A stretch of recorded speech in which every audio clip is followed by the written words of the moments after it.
What's up, ladies and gents, and welcome back to Protatomonster's Top Plays Teamwork Edition. We have an exciting episode ready for you guys today, full of intense engages and explosive team fights. So without further ado, let's get into our first play of the episode with a crucial fight near Baron. In the beginning of this play, we see Red Team headed towards Baron, and with no vision of the area, they have to approach cautiously, giving the enemy team time to rush it down. Immediately after, we see Blue Team look for a pick by using the ward in the brush, and when Lux misses the binding, we see Mouse flash in and drop Null Zone, setting up the rest of his team to follow up on the grouped up enemy team, melting them in seconds. As the remainder of Blue Team tried to scramble away, we start to see how successful that team fight really was for Red Team. Despite going up against a freshly Baroned enemy team, they were able to pick an ideal location to fight, and that really amplified what their team composition is all about. Getting players grouped up and locked down so that their carries can AoE shred the opposing team. By rewatching the initiation, we see the Null Zone and Solar Flare come down almost simultaneously, providing that initial lockdown on the grouped up enemy team, allowing for an easy follow-up Cataclysm, Equalizer, and Flame Spitter while Caitlyn happily fires away, worry-free.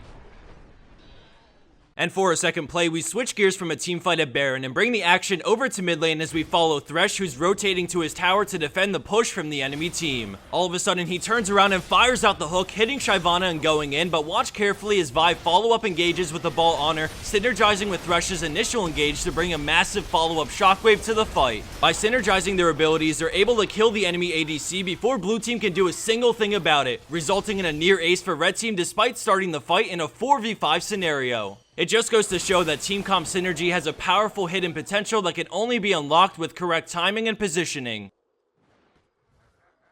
And for a third and final play, we have an epic team fight coming from the hands of Red Team as they fight to stay in this game despite being down a large sum of gold. Although most teams wouldn't want to team fight with this large of a deficit, and especially away from their towers, Red Team knows they have a shot at winning a fight because of their AoE team composition. After a bunch of back and forth poking with no engage, it's clear that Red Team is looking for the right time to make their move. All of a sudden, the enemy Nami moves up and lands a bubble, so Red Team pulls the trigger as we freeze it.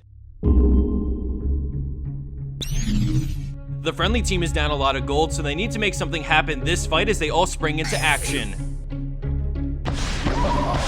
Gangplank's ultimate rains down on the enemy team, slowing them so that the friendly Sejuani's Glacial Prison can connect on the entire enemy team, freezing them in place. Between Alistar moving in to pulverize the enemy team, Cassiopeia to CC multiple enemy players with their ultimate, and of course the Super Mega Death Rocket from Jinx, I don't think any gold lead can save them here as we go back into the play to watch it all unfold.